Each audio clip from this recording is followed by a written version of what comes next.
Welcome to the Tending the After podcast. My name is Heather Mucci, and I am your administrative guide to the bereaved. That means that I help families with the paperwork and to-do lists after a death. So today I am testing out some new equipment thanks to Sierra Ward at Remax Blue Coast Realty. I wanted to talk about what is an administrative guide to the bereaved, because a lot of people, I introduce my job, what I do, and I get questions, I get assumptions. So some people might think of a death doula, which I'm glad you know what it is, but not necessarily that. Some people think grief counselor, which not technically, no. So I'm not really in the emotional side. I'm in the caring, but I'm not in the emotional progress of grief. And actually, I've had some people think funeral director or ceremony of life event planner kind of specialist. And those are all definitely important jobs in death, but they're not what I do. And so I wanted to take this time while I'm testing out some new equipment to talk about what it is that I actually do.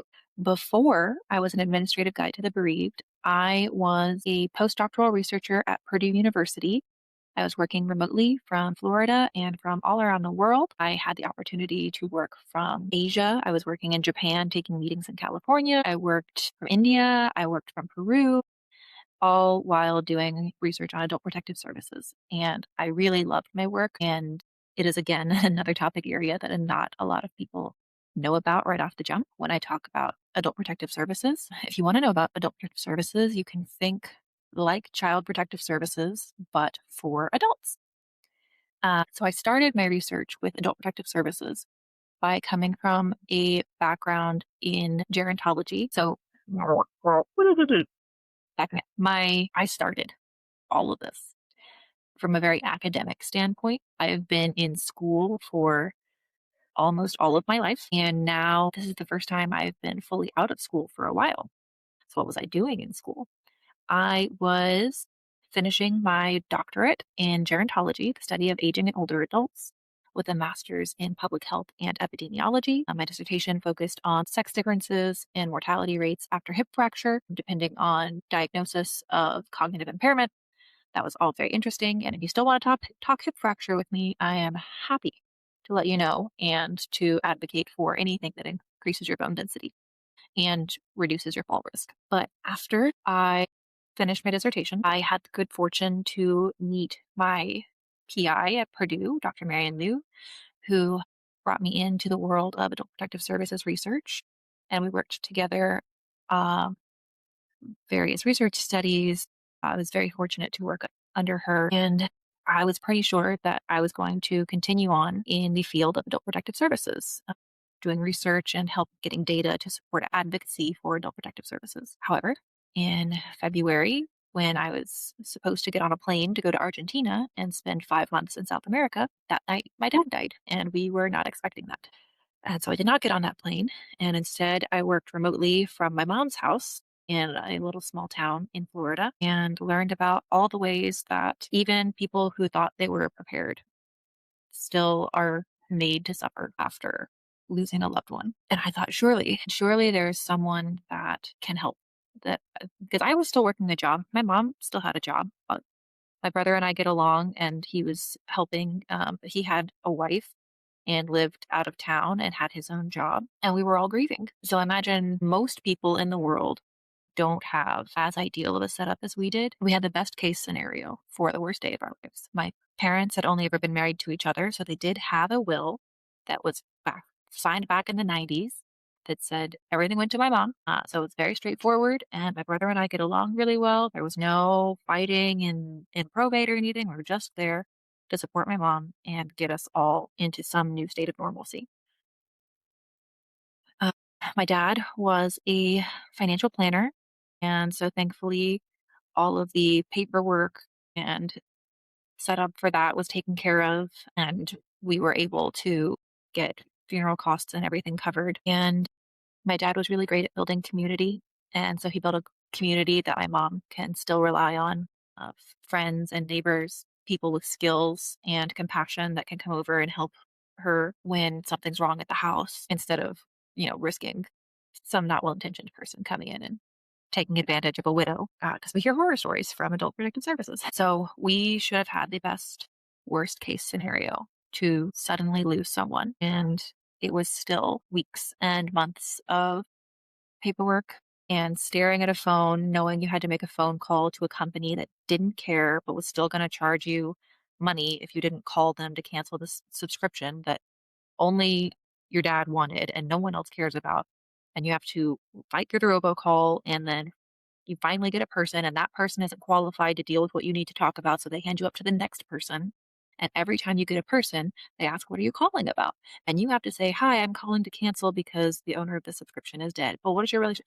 "Hi, I'm calling to cancel because my dad died and he was on your program." And this is like the first month of losing someone very important to you. How is there no one that was going to help with this? Like I said, we still had jobs. We had other stuff we were doing. And so that was February. My postdoc contract was coming to an end at the end of October, September, somewhere in there. The funding landscape, particularly for social services, was changing at the time. And so it didn't feel like the easiest, most natural fit to keep fighting in academia. But there did seem this natural fit for filling in this hole that I had found. And people can call it niching down. And so I said, okay, I saw the problem. I have the skills to facilitate the solution, and I want to be the person that can help people. So what do? I separate my services into before and after. So before is helping with death prep considerations, conversations before anyone is even worried about dying. I get a lot of questions from people that think that this is primarily for hospice or for people in hospital. And yes, you'll probably think about it more while you're there, and I can absolutely come in and be of assistance. But this is for any adult who has people they care about. And yes, that includes anyone who is a millennial, maybe, or younger, and thinks, I don't have anything. I don't have a home. I don't have a mortgage. I'm renting a car. You have stuff. You have stuff that people need to be able to get into, shut down, change, hand over. You might have a life insurance policy that your parents or grandparents signed you up for years ago. You might have debt that someone might have co-signed for and is now on the hook for. So it's not an I have nothing. If you have someone you care about, you have something. Because even if you legitimately have no tangible responsibilities in this world, it will become their responsibility to put you to rest.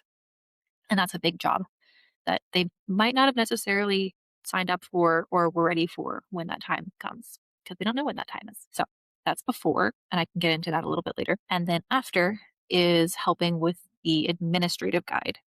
So as I started in the beginning, people think, is that like a death doula? Is that like a funeral director? Is that a grief counselor? Good guesses, but no, I am an administrative guide to the bereaved. So I help with all of the paperwork and phone calls and to-do lists and organizing and the things that in the brain fog of grief, A, you don't feel like you can do, B, you don't want to do, and C, you're not sure how to start doing. On my website, www.yourjcd.com, I go into detail about what all is covered in that. So it's 20 hours of hands-on support with me. Ideally, especially for my Florida clients, I like to come in and do at least a first meeting in person so we can see what documents we have, what we're missing, look around for other things that might trigger an idea, and get people off to a good start. Uh, for better or for worse, you really only have about 2 weeks to a month where even the people who love you the most really deeply understand that you're suffering loss. And it's not that people are cold, it's not that people are callous. It's that their life keeps moving. And technically yours does too, even if it doesn't feel like it. But you only have that first 2 weeks to a month to really get the full benefits of your community coming around and being a support to you. And if you get more time than that, then just be grateful and cherish it. But for most people. So in that time, I want my clients to be able to lean on their community for the emotional support and for building back a new life, not spending their time on robocall phone ladders and dealing with minutia, deadlines, and questions and just canceling subscriptions that do take hours of your life. So that is what I do. That's what I do now. And through my work in the after, hence the name of this podcast, Tending the After, I realized that, first of all, especially for the people who work with me, they really say it's a great service. And I didn't know until I knew. And other people, when they're trying to explain it, they say you don't know that you need it until you know. And I totally understand that, which is part of why I started my end of life prep course, which is 8 weeks of topical lessons where we go over home, health, finance, legal. I'm not a lawyer. We just get everything ready that you might need to talk to your lawyer and make that conversation expeditious. Among other topics, I can do a whole separate podcast on what the end of life prep course looks like. But I did have a very well meaning and thoughtful person mention to me that like 8 weeks, that's a really long time. I don't know if I don't know if people would want to sign on for something that long. I thought about it. I took that advice deeply to heart and I really considered it. And the problem is that I could shorten it. I could shorten it to maybe about 2 weeks. But in that 2 weeks, you would be thinking about death every single day, every single moment in order to be as prepared as we would be. And so the point of the 8 weeks is to give you the information, answer questions, send you off because you still got homework. You have to actually go out and do the thing and then provide a chance to come back if you ran into obstacles, if there was a conversation you were supposed to have that was really difficult to start and you weren't able to fully sit down and flesh that out. We can come back and troubleshoot that together. And so you can still go to work and do your hobbies and go to the gym and have your family and get ready. And so yeah, it does take 8 weeks. I also had someone ask for the 8 week program, like, well, what if someone has things pretty well prepped? Like they're pretty good. Are there any weeks that they could look at ahead of time and say, "Oh, I don't need that one," or I can just skim it and step out? For example, one of the weeks we go over funerals and funeral planning. So this person had asked me, "Okay, well, what if someone has like they prepaid for their funeral, they have their funeral plot, they're ready to go." Like those are great steps. I'm so happy for them and their family that they have that planned and they have that ready. There's still more to do. There's more to think about. There's more to orchestrate. There is more to potentially pay for, depending on the type of ceremony or ceremonies that you want to have. So, unfortunately, to be fully prepared, eight, 8 weeks is how long it's going to take. And maybe I'll do some micro episodes on helping people really think about what is in all those 8 weeks to really understand, like, oh, yeah, okay, maybe it will take that long. But we do it together, we do it in a group. Some people feel like, death is really private. These are really private documents. And I understand that. I do. But there are benefits to doing a group. And namely, it's that there's so much to do that you'll probably get a really amazing list. You will, if you did one on one, you would leave much more prepared than when you came in. You would at least be 80% prepared. But have you ever been sitting around in a conversation and someone brings up a topic that you kind of weren't really talking about, but it reminds you of this really important to-do list item that you're like, oh, I need to write that down and I need to remember to do that. That is the benefit of, or is one of the benefits of working in group is there's just so many unique circumstances and there are so many things to plan for and do that I can make the best curated course that I can. And there will still be items for individual situations that no one thought about until someone else asked. Uh, Also, there is an emotional component to getting ready. There are conversations that need to be had. There are personal values that need to be assessed because a large part of our death, dying, and our legacy have to do with our values and how we live. And oftentimes we think we know what they are. We feel them very deeply, but we haven't put words to them.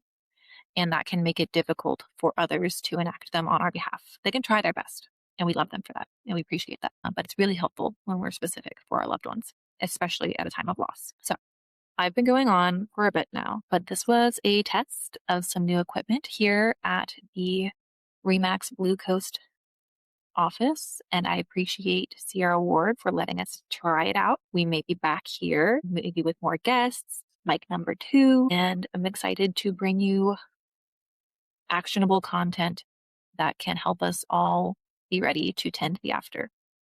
So for now, I'll wish you a good night and a peaceful morning.